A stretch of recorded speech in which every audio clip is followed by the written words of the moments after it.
Morning, everyone. Want to start off by reading something to you. It's from a man named Jeff Childers. He writes a blog called Coffee and COVID. And he's a lawyer down in Florida. He's a born-again Christian. Some of his briefs have actually been used at the Supreme Court. And used within the past year, battling for our freedom. And so every day he writes something, and they're really, really, really good. But I wanted to read you something out of his post from, I think it was last week. It says this: the world is looking increasingly chaotic and unpredictable, and it's stressing some folks out. If that describes you, stop it. It's exactly what he says. Stop it. Things are not as bad as they could be, nor are they as bad as they have been. There's been times in America's history and in the history of the world that things were worse. And he goes on and explains different things, different times. But he says this: tough times make strong citizens, and they do. Tough times make more mature believers. Faith-driven believers. It might be good for us to eat a tough times hoagie every once in a while, right? And it keeps us straight. He says, oddly, everything happening these days that freak you out the most are probably the parts you can't see, right? We read a lot, we hear a lot, but if you put yourself on a news diet for a month, yeah, you would know the price of food's going up. You wouldn't be hearing the news freaking out about everything, and you would be a lot calmer. He says, I taught a Bible study class for almost 7 years. My favorite topic to teach was on the sin of fear and worry. He goes, I know everything that the Bible says on the topic. My Christian brothers and sisters, you should never feel stressed out. Faith and fear are mutually exclusive. Faith forces out fear. Focus on your faith and you'll overcome all your worries and concerns. John 26:33b says, you will have suffering in this world. Be courageous. I have conquered the world. I have conquered the world. Fear and worry are sinful because they show trust in something other than God. If you trust him, then you have nothing to worry about, do you? He really writes some practical things. And then he begins to talk about, for my secular friends, he talks about the history of the Civil War, the Cuban Missile Crisis, assassinations of sitting presidents, different things in our history that made things a lot worse. We weren't alive then, so we look back in history, but we didn't live it. We're living now. And it can definitely take our eyes off of things, but it's not what we're here to do. What in the world? Stop. I just touched my pen once and it had a canary. So now I have to go all the way back.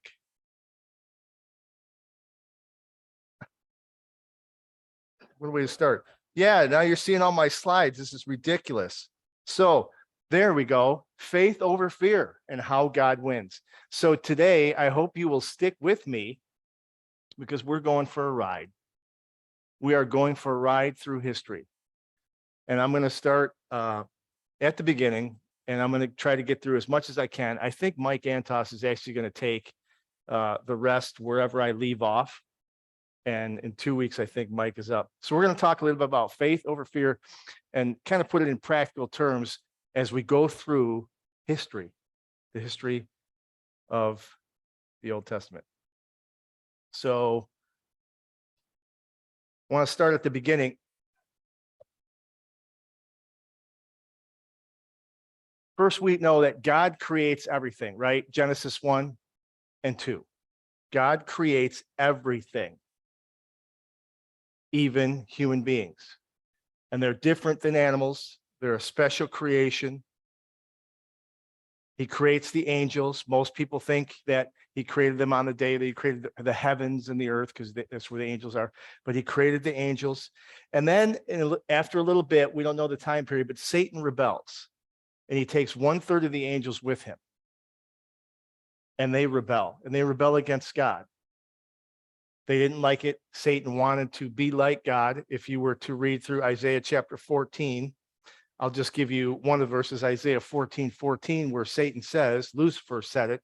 He said, I will ascend above the heights of the clouds. I will make myself like the Most High. Pride is a killer. We talked a little bit about that this morning in the Lord's Supper. Pride, when we think more of ourselves than we really should, pride kills. Pride kills, and that killed Lucifer, and it killed his position because he was a very prominent angel in heaven. But he didn't want that. He wanted the most high position. And the problem is he's never going to get it because he's dumb. So Satan and 1/3 of the angels rebel.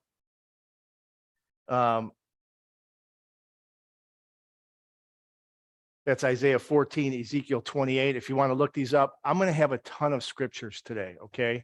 And I'm going to highlight specific ones for everybody that are important to where we're going.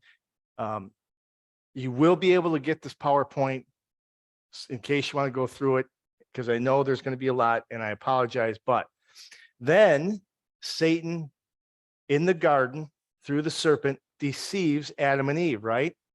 He comes and he says, hey, look at this thing that God told you not to eat. It looks good. It'll make you wise, just like God, if you just eat it. And Adam and Eve fall. Adam and Eve fall. And that's in Genesis chapter 3, the fall of man, where sin enters the world. And man's sin has far-ranging consequences, because that one act by Adam has devastated humanity up until this day. Up until this day. Sin is like leaven in bread, right? It gets all throughout the bread, and it makes the bread bad.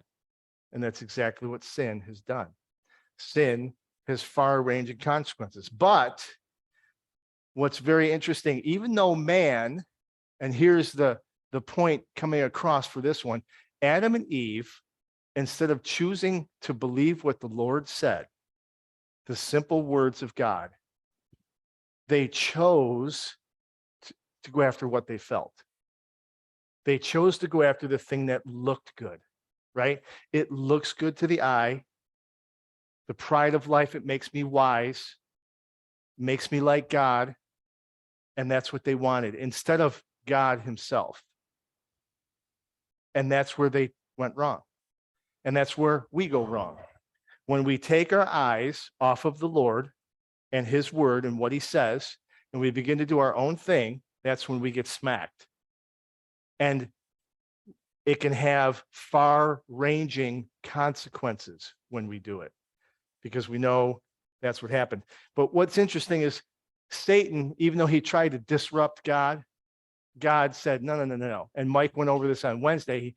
God said, I'm going to bring a redeemer. I am going to bring someone who's going to crush your head. And Mike went through this on Wednesday in great detail. I really appreciate it.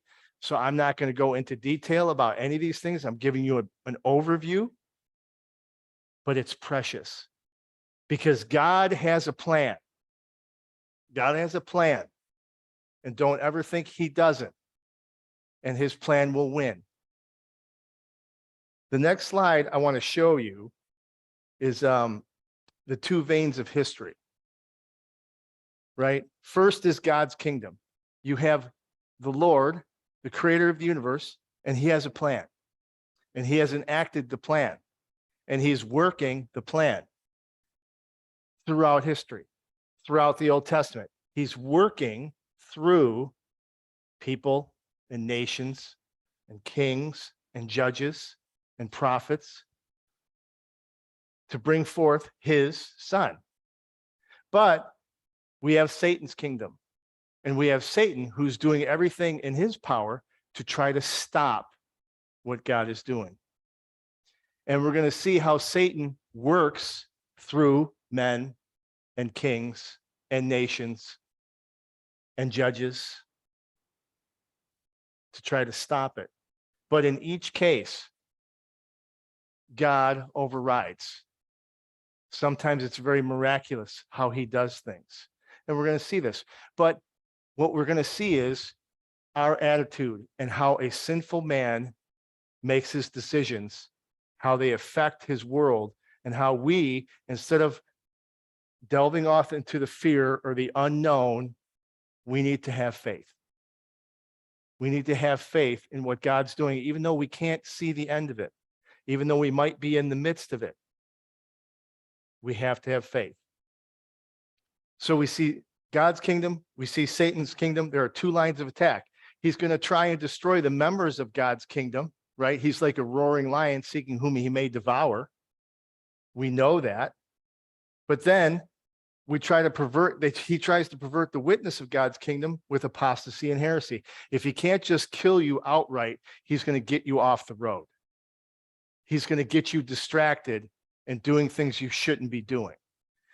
This conflict will range until Satan is finally thrown into the lake of fire. And that comes out of Revelation chapter 20, verses 7 through 10. Revelation 20:10 said the devil who deceived them was thrown into the lake of fire and sulfur, where the beast and the false prophet were, and they will be tormented day and night forever and ever. So this war will be raged until that day. And that day it will end permanently. But right now we're in the midst of that war. We're in the middle of it. And being believers, we're in direct line of it. Because just as Satan said, went after Peter, and Jesus said he wanted to sift you as wheat.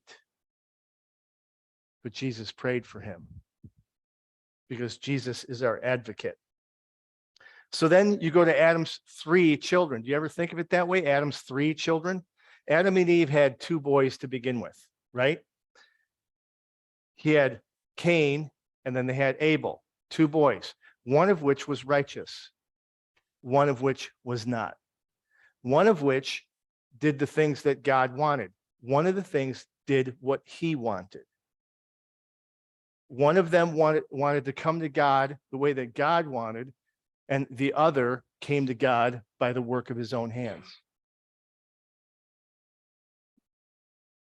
Cain then killed Abel because there was jealousy. There's probably hatred. There's probably anger because of his brother was accepted and he was not. See, when you do the right thing, you are accepted. And when you do the wrong thing, you have a choice. You have a choice to correct yourself, or you have a choice to keep going down that road. And sometimes that road ends very badly. And for Cain, and actually Abel, it ended horrendously because Cain murdered his brother.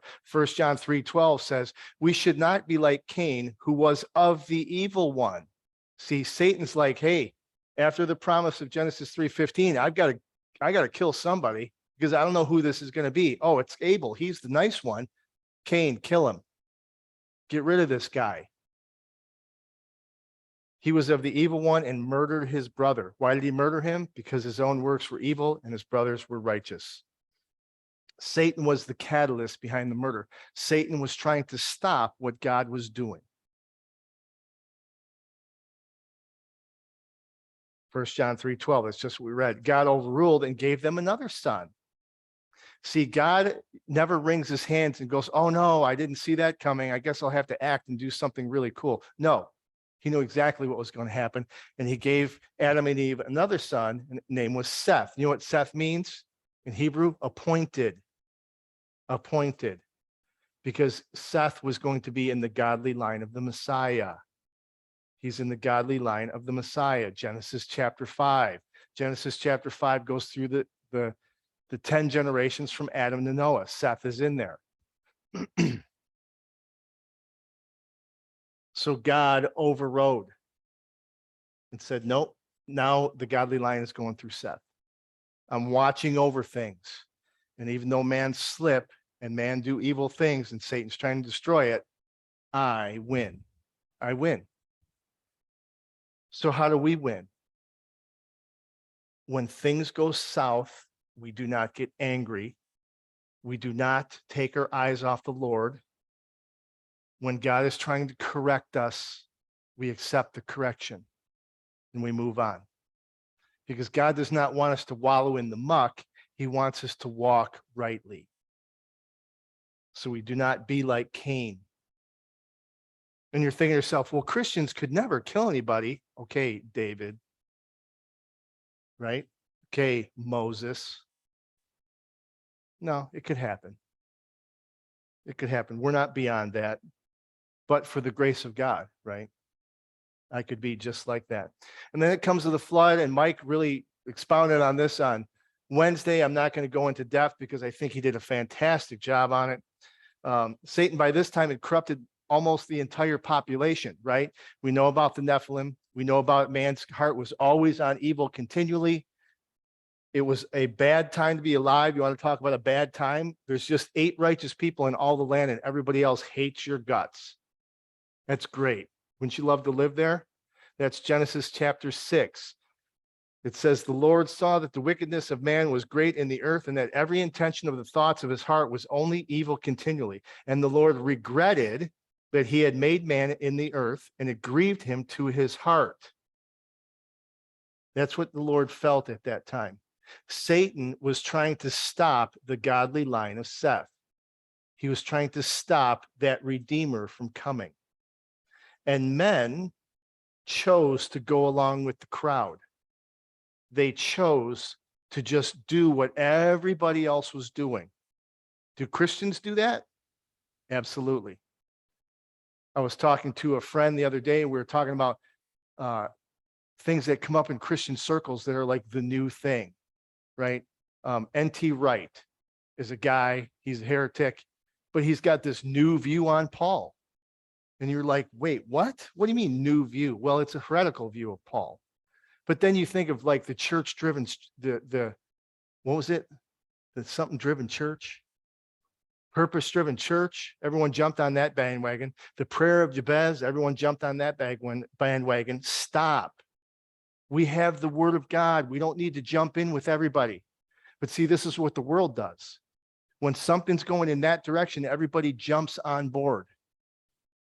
We need to keep ourselves on the straight and narrow and keep ourselves pure like Noah and his family, because there were only 8.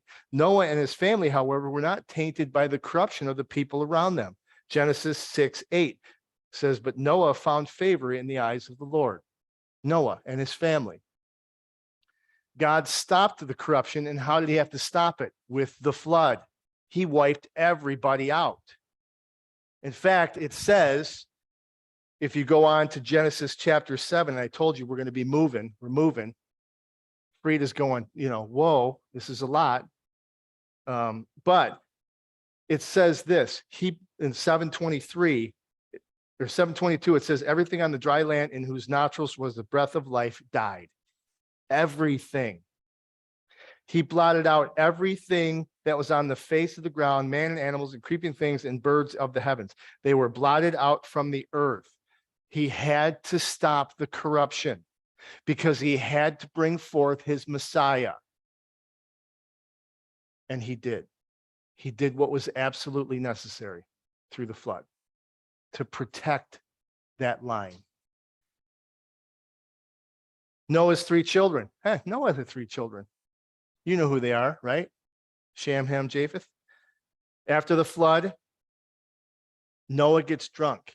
He plants a vineyard, he gets drunk. Ham sees his nakedness and dishonors his father. And Satan goes, hey, how about if I use Ham? How about if I use Ham to just completely mess this whole thing up? Because Ham did what was wrong. He didn't honor his parent, his father, right? That's actually one of the commandments. Honor your father and mother. Honor them. Now, I know that a lot of times parents in this world are bad and kids are like, I don't honor my father and mother because they're jerks, but realistically, you still should. Honor your father and mother. Ham did not. Genesis 9:22 saw the nakedness of his father and told his brothers. In other words, he went and gossiped. He talked. Oh, look at dad. is gossip a thing we should be doing? Or does love cover a multitude of sins? He should have done that instead. And he didn't. What do Shem and Japheth do, however? They walk in backwards without looking at their dad and cover their father's nakedness. They do what's honorable. And that's in Genesis 9:23.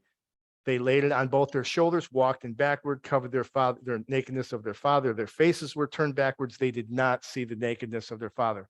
What did Noah do? Noah curses Canaan. He didn't curse Ham, he cursed Canaan, Ham's children, but blesses Shem and Japheth. So he blesses two of the boys and actually curses the descendants of the one. And that's in Genesis 9:24-27. I'll read 9:27. It says, may God enlarge Japheth and let him dwell in the tents of Shem and let Canaan be his servant. This is going to come into play later on. The Messiah, however, would come through the line of who? Seth. He would come through, well, Shem. He would come through the line of Shem, right? The Semitic line, not Seth. I don't know why I put Seth, because I was thinking of Seth. Yeah. But he would come through the line of Shem, not through the line of Japheth, not through the line of Ham, through the line of Shem. So now he's working with brothers, and he takes one of them and says, now you are the one. It will come through your line. My son, the Messiah, will come through you. Genesis 11:10 talks about that through 12:3, and then Luke 3:36. So you would have to read that big section to understand what was happening. But see, it was because of a wrong attitude in one of the brothers. And we have to be careful. As young people, you want to honor your parents. We want to honor those who are above us, whether it be our jobs or elders or whatever. You honor. You give honor where honor is due. And people today do not honor anybody but themselves. That is one of the prevailing attitudes of this day, right? Pride. We're in the middle of Pride Month. Pride is a sin. Sick of it. How about we have a humble month where nobody talks about anything? How about that? That'd be great. Just be quiet for a month. No more emails. You know what I'm saying? Done. They give veterans one day, right? Memorial Day. Why not give them a month? They deserve it. I could go on. So then God says, it's not just boys I'm going to be working with. How about a nation? We're going to take a nation and work through the nation. God commanded the people to disperse all over the world. After the flood, he said, go. Genesis 9:1. God blessed Noah and said to his sons, be fruitful and multiply and fill the earth. Go all over the place. Get out of here. Beat it. Satan moved to the people to disobey and stay in the same spot. The sin of the people is they want to make a name for themselves. I want to be somebody. Genesis 11, 1-4. The whole earth was one language. So they all spoke the same words. And they migrated east, and they found a plain, the land of Shinar, and they settled. And they said, come, let us make bricks and burn them thoroughly. And then they said, come, let us build ourselves a city and a tower with its top in the heavens and make a name for ourselves, lest we'd be dispersed over the whole of the world. They thought they were something. Now, it is true that if men put their brains together, there's pretty much nothing that we can't do together, okay? We've built some incredible things in the history of the world, right? And you can think of all the things that help us to get along in our daily lives, and it's why we have the things we have. But we can also make some pretty terrible things. But the one thing they wanted to do is be somebody apart from God. And they didn't want to listen. See, sometimes God tells us to do things, and we might not understand exactly why he's telling us to do this, because we can't see the ramifications of doing it and the ramifications of not doing it. But we need to just obey, even though it sounds maybe a little funny. We need to just say, okay, I got you. I don't understand it, but I'm doing it. They, however, put themselves first. and said, it's us. It's us. So during this time, many false religions started. You know the man named Nimrod? I did a study on Nimrod. Nimrod was a bad man.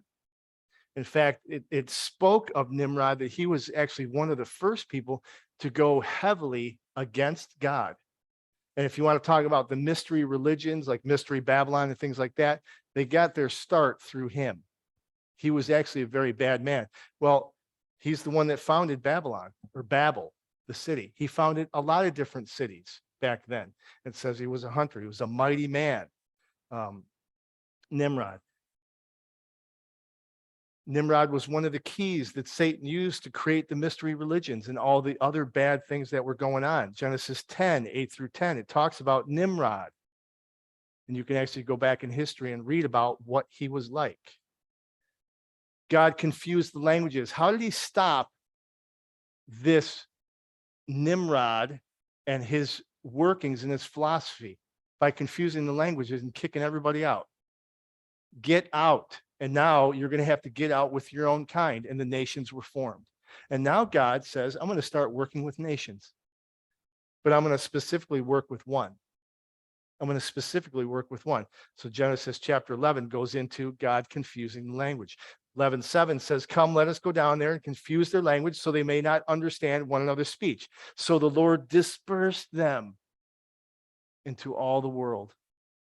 And we have now, right, all kinds of German, Japanese, Chinese, Indian, Moroccan, Zambian, Zanzibarian, you name it, we got it. Guess what? Right here. This is where it came from. And God did it to protect what he was doing because Satan was working against it. So then we have God's nation, right? You all know what God's nation is, don't you? God then called a man named Abram. Abram, what were you going to say, Brad? He's laughing.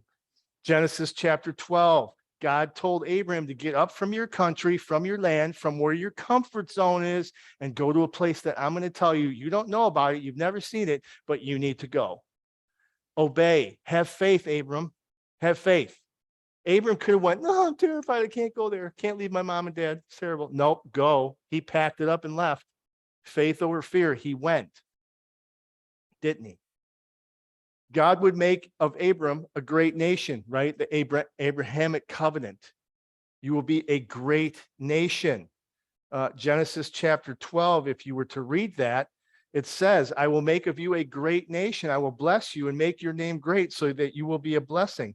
And then it says, I will bless those who bless you and curse those who curse you. Don't mess with his children.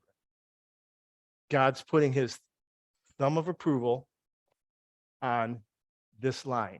Now it's Abram and his children. Now it's Abram and his children. And the Messiah, as we know, is going to come through this line. Abraham, Isaac, Jacob, right? Joseph, 12 tribes, Israel, boom, there you go. You have it. The Messiah would come through this. So Satan's attack, he's going, okay, what do we do here? First, I'm going to send them into slavery, right? There's famine in the land. So the children went down to Egypt. Joseph went first, right? He got tossed by his brothers. His brothers played that little game. This is really funny. And we'll tell dad he got eaten by a lion. Yeah, that's real funny. See, and then he got sold into slavery for Potiphar. And now he's in Egypt. And he rises and becomes the number 2 in all the land of Egypt. He could open the grain houses. He could have all the gold and silver he wanted. He could do whatever he wanted to, almost. And then the children of Israel went down there for a famine. And Joseph says, hey, just move here. And the Pharaoh said, hey, cool, bring your family and have that land over there. That's a good land. And they started to grow and they started to prosper and they started to have flocks and all that other things. And Satan said, this was a bad idea. So you know what I'm going to do now? That Pharaoh's going to die and I'm going to bring another one in and he's going to hate them. And he's going to put them into slavery. And he's going to try to hurt them. And as they're breeding, what does he do? He says, any child 2 and under, I'm going to kill. You just kill them. Stop with your birth rate. No more males. So in other words, he knows that the Messiah is coming through this line. He knows it, and he's trying to stop it. And the children of Israel, however, are falling into it. They're obeying, except for one who said nope, and they put little Moses in the basket and floated him down the river. One of them disobeyed. Whenever Satan comes to you as a Christian and tells you to do something that's wrong, guess what you tell him? No,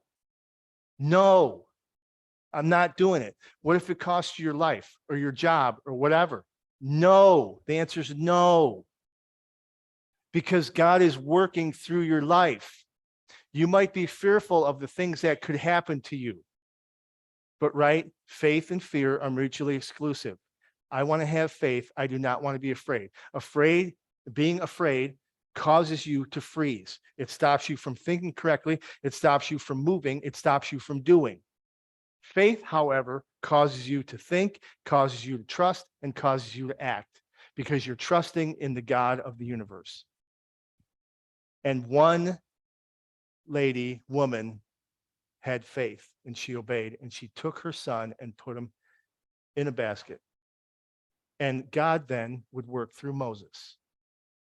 God then would work through Moses. And that's in Exodus chapter 1, the death of the male children. So the boy in the Exodus. So here we are, the children of Israel, they're stuck in the land of Egypt, right? They're loving it. By the way, what are they doing? They eat every day. They have a place to sleep, right? They're fine. Even though they're grumbling because, we got to make all these bricks and do all these things, they're still fine. So amidst the turmoil, God saved a boy named Moses. It's Exodus chapter 2, verses 1 through 10. And I just explained to you how, they did that. God used Moses to bring the 10 plagues upon Egypt and rescue the nation. After all the grumbling, God said, I'm hearing all this grumbling. Moses, go. What did Moses say, by the way, to begin with? He said, I can't speak like that. I don't know what to say. Oh, I can't do it. Is that what you say to God? I can't do it. I can't speak. I can't do. I can't say. No. Finally, God said, you know what? Fine. Take Aaron. But you say yes. Say yes to God. Have faith. Trust him. Don't be afraid of big bad Pharaoh dude over there. Yeah, he's got the power of the Egyptian army. So what? What did God do to the Egyptian army, by the way? Isn't that funny? Exodus 7 through 14 is the 10 plagues of Egypt, ending with the death of the firstborn through all the land of Egypt. And then Pharaoh chases the nation, right? Satan has Pharaoh chase the nation through the wilderness, and they're backed up to a river. And God says, Moses, raise your arms and the waters will part. And they did. And the children of Israel crossed on dry land. But when the Egyptians tried to cross, what happened? What happened? He drowned the entire army of the Egyptians. Chariots, horses, the whole thing. In Exodus chapter 14, it says, Moses stretched out his hand over the sea, and the sea returned to its normal course. And it says, as the Egyptians fled into it, the Lord threw the Egyptians into the midst of the sea. The waters returned, covered the chariots and the horsemen, and all the host of Pharaoh that had followed them into the sea. Not one of them remained. God can take care of the biggest army, the biggest problem, the biggest whatever it is that is against you. Why are you afraid? It doesn't matter. God can take care of the smallest thing and the biggest thing. And he has shown it time and time again.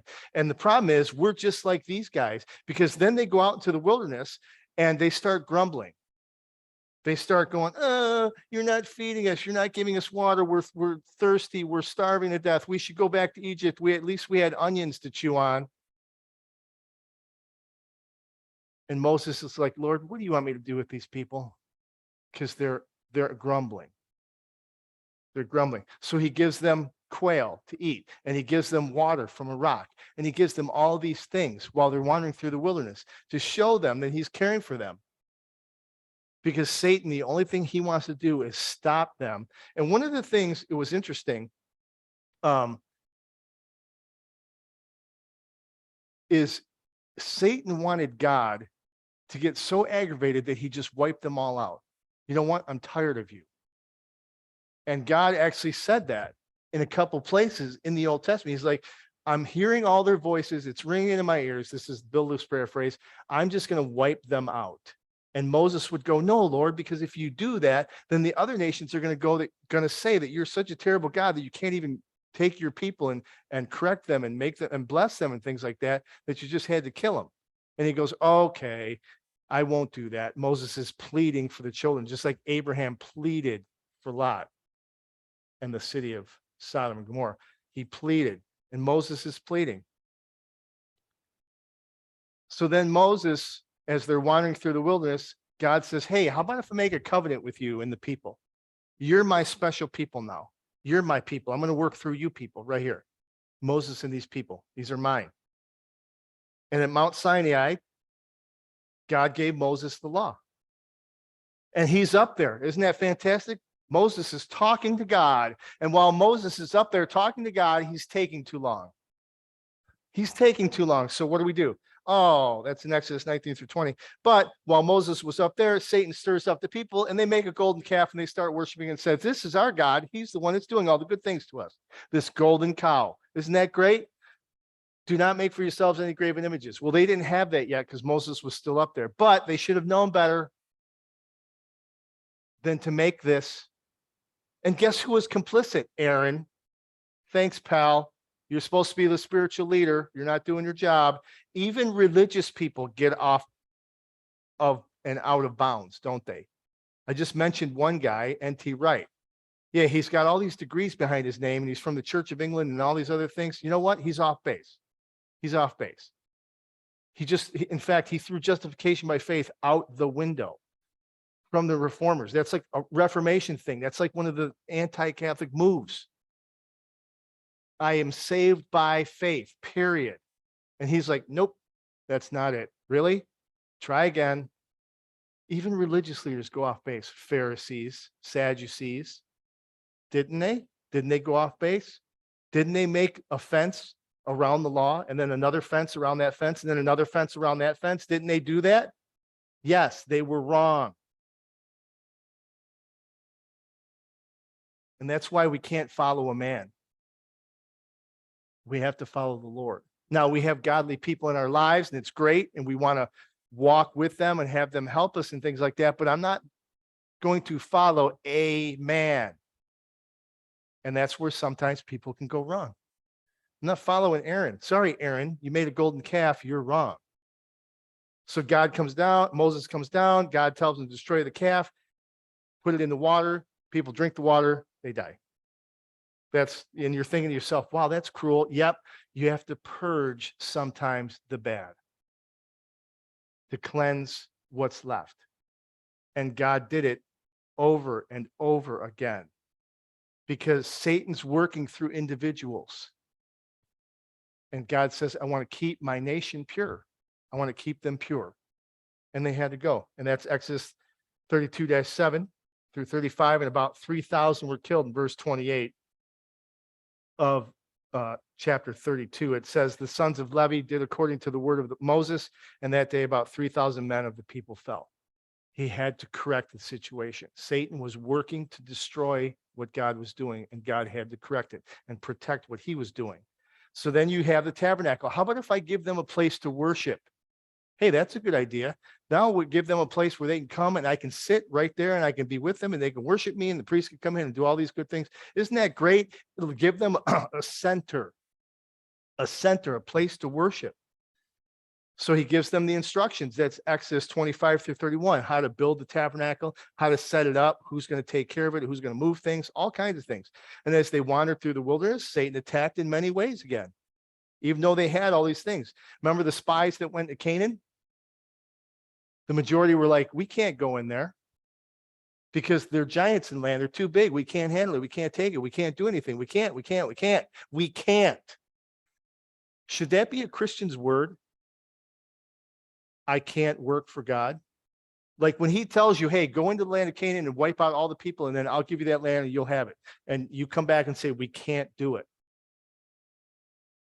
That's not the right thing to say. Numbers 13:31. Then the men who had gone up with him said, we are not able to go up against the people, for they are stronger than we are. You know what? We may be little strength and small in number. But as Chris has always said, and I remember it, one with God is a majority. It does not matter because God's bigger than anybody and he wins. If it's his will, if it's his plan, if he's working through it, he wins. It doesn't mean you won't stumble and there won't be stumbling blocks along the way, but he wins eventually. So God sent them back out of the wilderness. He said, if you're gonna whine, if you're gonna grumble, back out, you go 40 more years, wander around, because I'm not having these grumblers with me. I want all you young people. You're the ones that have it. These guys were all grumbling. And that's what he did. Numbers 14, 11 through 35, he sent them all back out. And all those people who were grumbling and complaining died.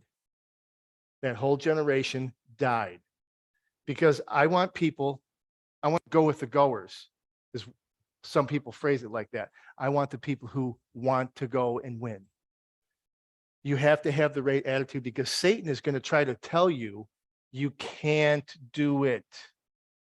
You can't do it. You can't do what God wants. There's too many adversaries. There's too many obstacles. There's too many things in the way. Wrong. You can. Satan causes the nation to grumble, complain, and turn against Moses even.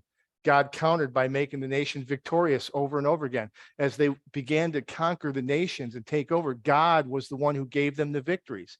And when they obeyed, they were victorious. When they did what God wanted, they were victorious. Satan even tried to get Balaam to curse Israel. Do you remember that one? But what did God do? God caused Balaam to bless Israel. See, Satan tries, and he will throw things in your way to try to get you to stumble and to stop. And God says, no, I'm working this out. Just have faith. Don't fear. Don't fear. Numbers 22 through 24 is that whole Balaam curse Israel, bless Israel story. It's right there. The land. So you know what? You have a tabernacle. Now, how about the land? After wandering, God brings them into the land of Canaan, and he gives them a few requirements. What is interesting, though, is Egypt had just given up control over the land. They controlled that land, and they had just given it up. Isn't that God working so that his children can get the land? Isn't that interesting? Second, God opened the waters of the Jordan so they could cross over. And they were going, you think in their mind, they would remember Egypt and him parting the water so that they could cross over and get out of the way. And he did it again. And they crossed over on dry land to get into the land. And that's Joshua chapter 3. And then he showed himself to Joshua. Remember, Joshua was standing there, was a man there, and he said, are you for us or against us? And the man said, I'm for the Lord. And we don't know what else he said. But he probably encouraged Joshua to follow and to obey and to not be afraid as they went into the land. And that's Joshua chapter 5, 13 through 50. But see, they were to take all the land. And they were to kill all the inhabitants, every last one of them. And they were to obey perfectly, even when it seemed out of reach. So in other words, isn't it cruel that God would command people to kill other people? That's one of the complaints, right, that unbelievers make. God, he's a cruel God because he's telling people to kill other people. You know what? The people that were in that land had their chance because they knew about Noah and the flood, and they rejected the God of the universe, and they made their own.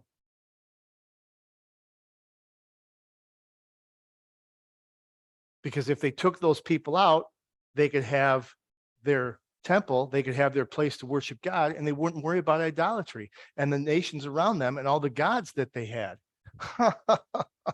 Isn't that so funny? Because what did they do? I'm going to go real quick into the battle of Jericho and Ai. God gave them Jericho, right? He gave them the victory as they walked in. The first battle they had, Joshua chapter 6. But God told them not to keep anything, but yet one man did. Achan kept some stuff back for himself because it looked really good. And God's never going to know. And no one's going to know because what did he do? He dug a hole and he buried it in his tent. Nobody's going to know what I'm doing.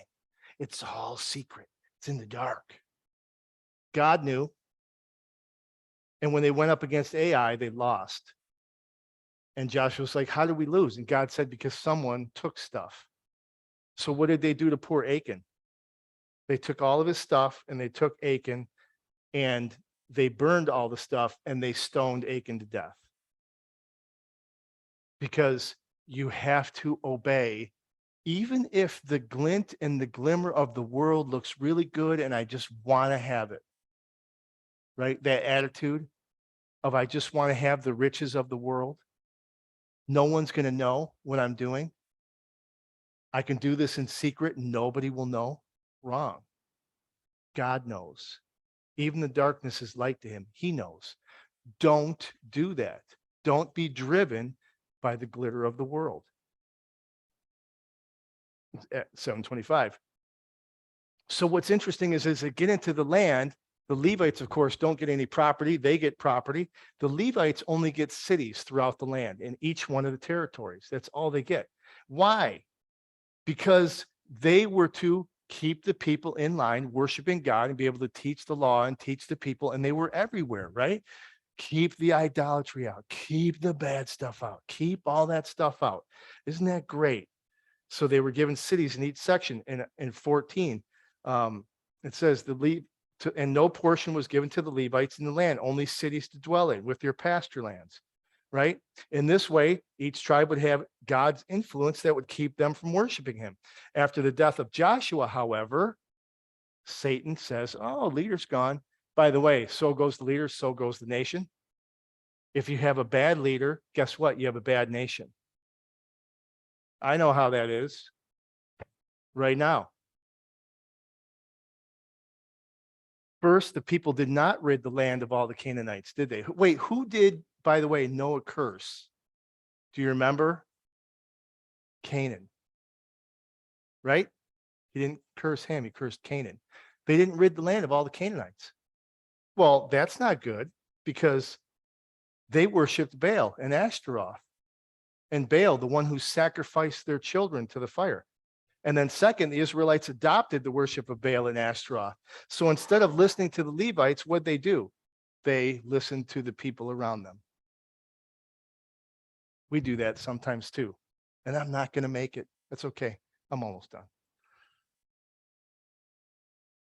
So they began to adopt, even though God had given them a provision of the Levites in every corner of the land, they still didn't do what God said. Third, people married Canaanites in violation of God's command. Understand that you, as a Jew, God wanted you to marry a Jew so that you could keep the line going. You could keep his nation strong. He did not want you to marry a woman, a foreigner, because they would drag you away. And that's exactly what happened. In fact, it also happened to another man.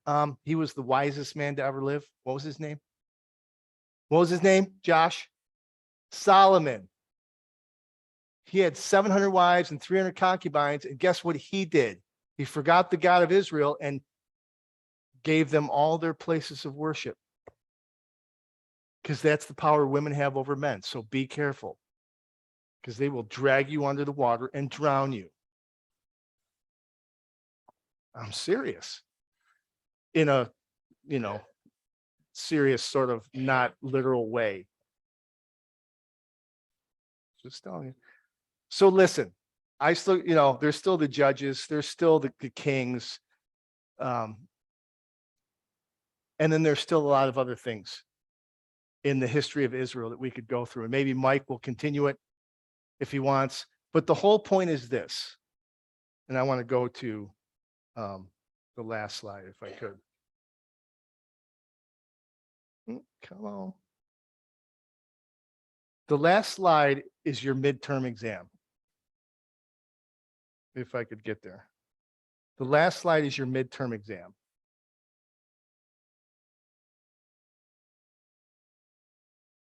So I'm going to just turn it off and turn it back on again and go to the last slide because I want you to see your midterm. So this thing is killing me today. Your midterm. God has an overarching plan for his people. Okay? He is working in and through, as we've seen, individual people, religious people, a nation, individuals in that nation, Today, he's working through individuals. But he has an overarching plan for his people. Satan, however, has an underarching plan to destroy God's plan and God's people. I don't know if underarching is actually a term, but I figured if God has an overarching plan, Satan has an underarching plan. I think that works out pretty well. It does not matter what Satan throws at you. It does not matter what fear he casts in your life, what things he does to try to stop what God is doing. It doesn't matter. You look at this world and you're thinking to yourself, this is crazy. People are going to die, right? Iran just shut off all their cameras from the international community, the nuclear community, and now they're enriching to 90%. They were at 60%. 90% means they can create a nuclear bomb. One of their clerics came out and said, July 1st, Iran will be completely destroyed. Israel. That's what one of the Iranian clerics came out and said, July 1st. And they're making their bomb. And by the way, Israel just did a long bombing run against Syria, but specifically, what city? Do you remember? Damascus. Because Syria and Iran, they're all moving weapons down there into that corner, right? Because Russia's moving down there to get right there so they can all go after Israel because they hate Israel. And you think this world is going crazy. This world is going nuts. Even people in America are going nuts. And there might be some fear. And God's saying, don't. Get your eyes off of those things and get your eyes back on me. Get your eyes back on me. Faith is diametrically opposed to fear. 1 John 4:18 says, there is no fear in love, but perfect love casts out fear. For fear has to do with punishment, and whoever fears has not been perfected in love. Cast out fear. It doesn't help. It only hurts in most cases. Secondly, 2 Timothy 1:7, for God gave us not a spirit of fear, but of power and of love and of sound mind. Fear is diametrically opposed to what God is doing. And we have seen it time and time again. When the children of Israel fell into fear, they lost. And bad things happened. And it's the same thing with us. When we take our eyes off, when we begin to lose focus, when we give into fear or whatever else it is, because there's numerous things that take our eyes off the ball, we hurt. And maybe we even hurt others around us. So that's why Jeff Childers said, stop it. It's hard to stop it though, isn't it? Because I'm a human being, a sinful human being. But you know what? Get in the word, memorize the word, read the word, get into prayer, fellowship with your brothers and sisters, hang around with them, witness like a mad dog, get into doing the things that God has called you to do and don't stop. And guess what? God wins. Isn't that cool? That's cool. There's your history lesson, your partial history lesson for today. And maybe Mike will continue that history lesson. I don't know, but we're going to close in prayer. Father, thank you so much for the history of the Old Testament and for what we've seen and for all the examples. It was written for our learning. That's what it says in the New Testament. It tells us this. And we want to learn. We want to learn from what they did, from their mistakes, from their good choices, from their bad choices. We want to learn. And we want to learn how to trust you. And Father, help us to do that. This world is going crazy. And it's gone crazy before. We just think it's going crazy because we're here.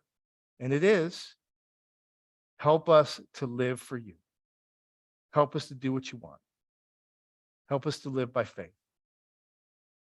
And bless us even this week to do just that. Even if we haven't been doing it, maybe it's time to start again and do it over again and live by faith. So help us to do just that. We give you great praise. We give you great thanks because you deserve it all. And we lift this up in Jesus' name. Amen.